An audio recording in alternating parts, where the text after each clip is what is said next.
جی شاعر کا کلام کتاب کے ذریعے آپ تک پہنچے اس کے پہلے میں شاعر کو ہی دعوت سخن دے رہا ہوں. آپ کا زوردار استقبال اور مائک پر ندیم فاروق.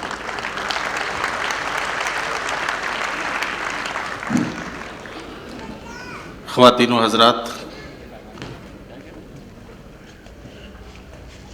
ابھی بھائی آلوک شریواستو جی نے میرے لیے جو کچھ بھی کہا یہ ان کی محبتیں تھیں. یقیناً میں اپنے کو اس لائق تو نہیں مانتا، لیکن آج یہ خوش نصیبی میرے حصے میں آئی کہ بھائی فرحان واسطی صاحب کے حکم پر میری جو بھی ٹوٹی پھوٹی شاعری ہے اور وہ جو ایک کتاب کی شکل میں ایک دستاویزی صورت میں آئی، تو اس کو یہاں اجرا کرنے کا جو انہوں نے حکم دیا، تو یہ سب ہو جائے گا اور آپ کی دعائیں مجھے مل جائیں گی، تو یہ میرے لیے خوش نصیبی کی بات ہے. بہرحال اس سے قبل میں چند شعر آپ کی خدمت میں عرض کرنا چاہتا ہوں. اجازت دیں تاکہ میں چند شعر آپ کی خدمت میں پیش کروں.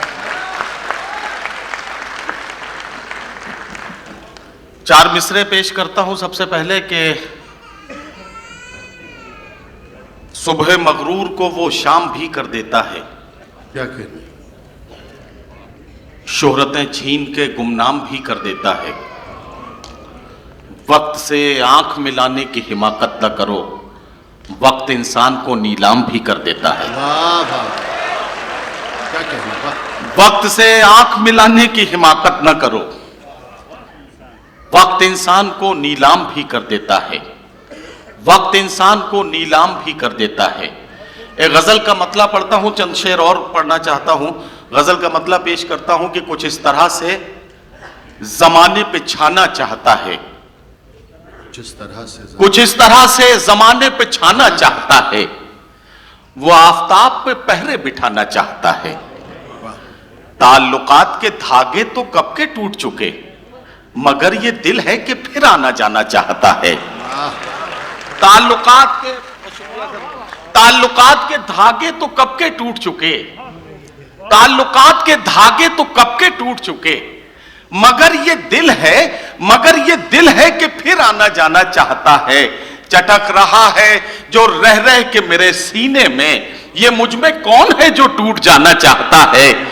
چٹک رہا ہے جو رہ رہ کے میرے سینے میں، یہ مجھ میں کون ہے جو ٹوٹ جانا چاہتا ہے. یہ مجھ میں کون ہے، بہت شکریہ، یہ مجھ میں کون ہے جو ٹوٹ جانا چاہتا ہے. حضرات گرامی، یہ شعر اور سن لیں کہ جو قطرہ قطرہ اکٹھا ہوا تھا آنکھوں میں، جو قطرہ قطرہ اکٹھا ہوا تھا آنکھوں میں، وہ خون اب میری پلکوں پہ آنا چاہتا ہے. وہ خون اب میری پلکوں پہ آنا چاہتا ہے. وہ خون اب میری، بہت شکریہ سر، وہ خون اب میری پلکوں پہ آنا چاہتا ہے.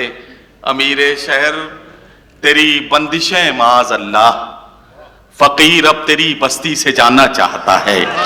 امیر شہر تیری بندشیں معاذ اللہ، امیر شہر تیری بندشیں معاذ اللہ، فقیر اب تیری بستی سے جانا چاہتا ہے. فقیر اب تیری بستی سے جانا چاہتا ہے. ایک غزل کا مطلب یوں ہے کہ وہ شخص باعمل تھا مگر ضد پاڑ گیا. وہ شخص باعمل تھا مگر ضد پاڑ گیا، اپنوں سے دور ہو کے مصیبت میں پڑ گیا. مٹی سے اپنی جو بھی وفائیں نہ کر سکا، وہ پیڑ آندھیوں میں جڑوں سے اکھڑ گیا. مٹی سے اپنی جو بھی وفائیں نہ کر سکا، وہ پیڑ آندھیوں میں جڑوں سے اکھڑ گیا. اس نے بھی، فرحان بھائی، اس نے بھی سب کے ساتھ میری کی مخالفت، جس کے لیے میں سارے زمانے سے لڑ گیا. کیا بات ہے. اس نے بھی سب کے ساتھ میری کی مخالفت، اس نے بھی سب کے ساتھ میری کی مخالفت، جس کے لیے میں سارے زمانے سے لڑ گیا، جس کے لیے میں سارے زمانے سے لڑ گیا. جس دن میرے عروج کی اس نے خبر سنی، اس دن سے اس کا ذہنی توازن بگڑ گیا. جس دن میرے عروج کی اس نے خبر سنی، اس دن سے اس کا ذہنی توازن بگڑ گیا. اس دن سے اس کا ذہنی توازن بگڑ گیا. بہت بہت شکریہ حضرات.